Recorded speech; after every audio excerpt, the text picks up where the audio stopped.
The beginning of our video. Okay, so today we're going to talk about the heart. We're going to talk about ventricle volume, aortic pressure, ventricle pressure, atrium pressure, and the ECG. This is one heartbeat, and this is another. So this is a repetition of this. And then isoVOLUmetric contraction and ejection is part of ventricular systole. Isometric relaxation, passive filling, active filling is part of ventricular systole. Now. Okay, starting off with the volume of the ventricles. During each heartbeat, there is an ejection phase and a filling phase. Ejection coincides with ventricle systole, and diastole coincides with the filling stage. Before ejection phase, you have an isometric contraction. Before the filling phase, you have an isometric relaxation. The word isometric comes from the Greek word isos, meaning equal, and metric, meaning measuring. So during isometric contraction, the ventricle pressure remains the same while the valves are still closed. The ventricle begins to contract, and it takes a while for the pressure to build up in order for the semilunar valve to open. Once the valve opens, during ejection, the contents spill quickly into the arteries. The next stage is isometric relaxation. The ventricles begin to relax.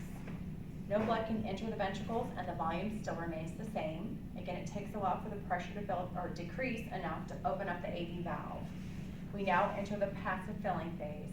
The ventricles and atria are at diastole or resting, and 90% of the filling occurs quickly during the passive filling phase. The last 10% of filling occurs at a slower rate during active filling. The atria contract, which is atrial systole, and the blood is expelled into the ventricles. The cycle then repeats itself for each heartbeat. Again, the valves are closed during the isometric phases, and the volume remains the same. Volume decreases during ejection and increases during filling.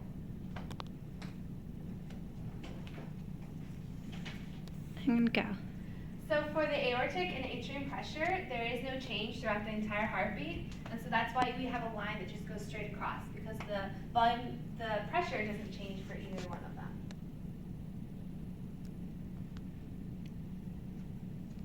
And go.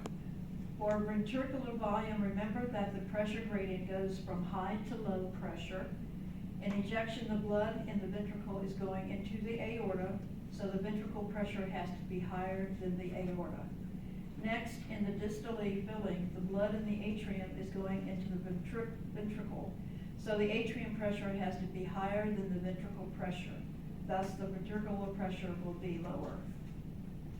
Now for the values and sounds. During isoVOLUmetric contraction, the AV valve closes, creating the first lump sound. Values only make sounds when they close.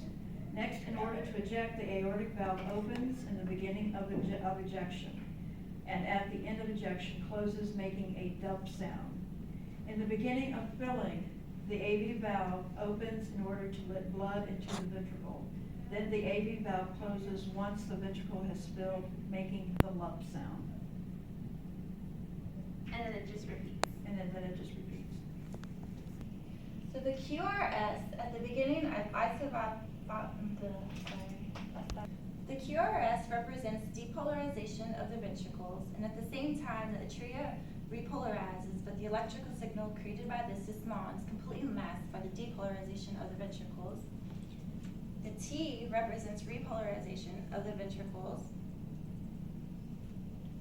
And then right at active filling the P represents the depolarization of the atria, and it happens immediately before the atria contracts. And then it just continues from there.